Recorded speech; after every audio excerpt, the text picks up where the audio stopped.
SC వర్గీకరణపై నేడు GO సమర్పించనుంది Telangana ప్రభుత్వం. దానికి సంబంధించిన బ్రేకింగ్ న్యూస్ చూస్తున్నాము. ఎస్సీ వర్గీకరణకి సంబంధించి చైర్మన్ ఉత్తమ్ రెడ్డి అధ్యక్షతన జరిగిన భేటీలో ఈ మేరకు సబ్ కమిటీ నిర్ణయం తీసుకుంది. ఇప్పటికే అసెంబ్లీలో ఆమోదం పొందింది ఎస్సీ వర్గీకరణ బిల్లు. గవర్నర్ జిష్ణుదేవ్ శర్మ కూడా ఆమోదం తెలిపారు. దీంతో జీవో విడుదల చేసేందుకు ప్రభుత్వం సమాయత్తమైంది.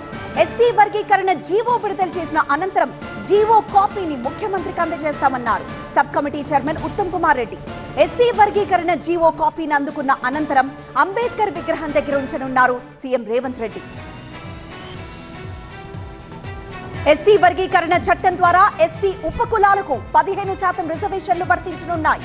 ఎస్సీలో ఉన్న మొత్తం 59 ఉపకులాలను 3 గ్రూపులుగా విభజించి కేటాయింపులు చేశారు. సామాజికంగా, విద్యాపరంగా, ఆర్థికంగా పూర్తిగా వెనకబడిన వారిలో 15 ఉపకులాలున్నాయి.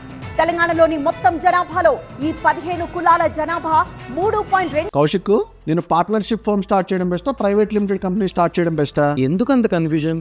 ఎక్స్పర్ట్ తో మాట్లాడు. ఎక్స్పర్టా? ఎలా? బాస్ వాలా బీ ద బాస్. 8% ఉన్నారు. దీంతో ఈ 15 కులాలకు 1% రిజర్వేషన్ కల్పించారు.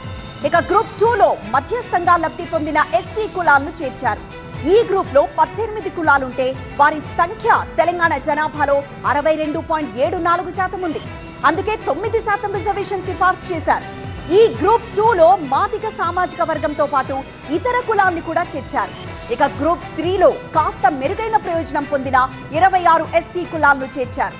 తెలంగాణ జనాభాలో ఈ 26 కులాల వాళ్లు 33.96% ఉండడంతో వీరికి 5% రిజర్వేషన్లు ఇచ్చారు. ఈ గ్రూప్ 3లో మాల సామాజిక వర్గంతో పాటు పలు ఉపకులాలు ఉన్నాయి.